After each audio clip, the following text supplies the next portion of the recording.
Welcome to our executive interview series at AI Talks, presented by AI Scoop. I'm Wyatt Kasher, and we're here with John Larson, President and Chief AI Officer for Babel Street. John, thanks very much for joining us. Great to be here.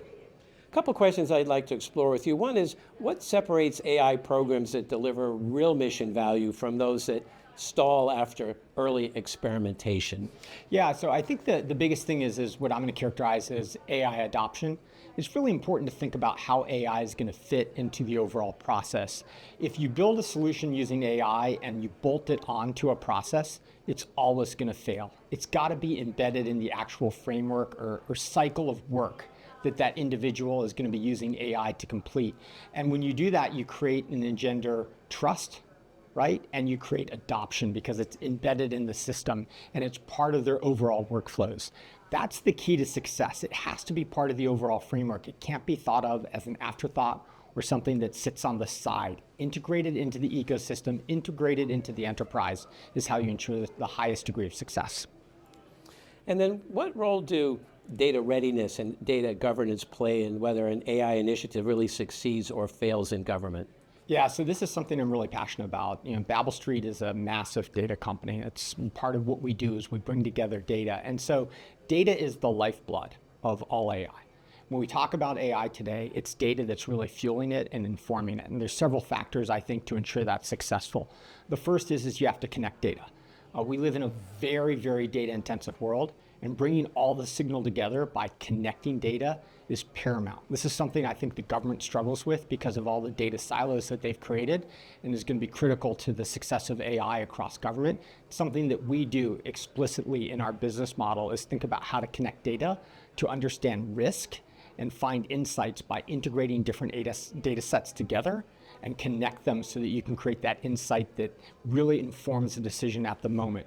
So that's the first thing I would say. The second thing is that you have to have very sophisticated data factories, data refineries. So data is great, but in its raw form, it doesn't add tremendous value.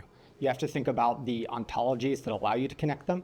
You have to think about the refinement of it, where you normalize it, standardize it, clean it, and then how you're going to enrich it. And when you combine those two things, right, the connecting the data with the factories that refine that data, that's where you create the value that will allow those models to really have insight that's differentiated.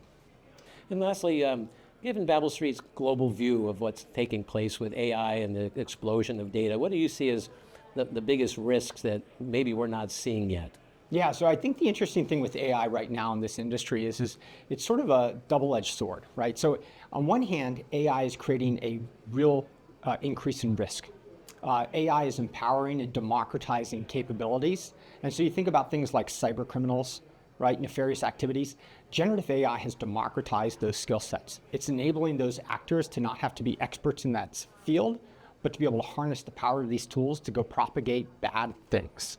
And so on one hand, it is creating, I think, an increased threat vector that we have to deal with. But on the other hand, it's giving you the tools to synthesize information, to understand what's happening across an ecosphere at a scale that never could have been done before.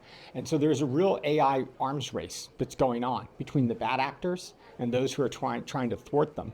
And that's what I think is really exciting, is how do we stay ahead of that? How do we ensure that we equip the government and our customers with the most leading edge AI possible to ensure that they can mitigate those risks? They can understand them, they can perceive them early, they can connect those dots that allow them to defend against those risks, and then they can action on those risks as quickly as possible. And I think when we do that, that's how we win that AI arms race. Well, John Larson, thank you very much for joining us here at AI Talks. Thank you so much. I enjoyed it.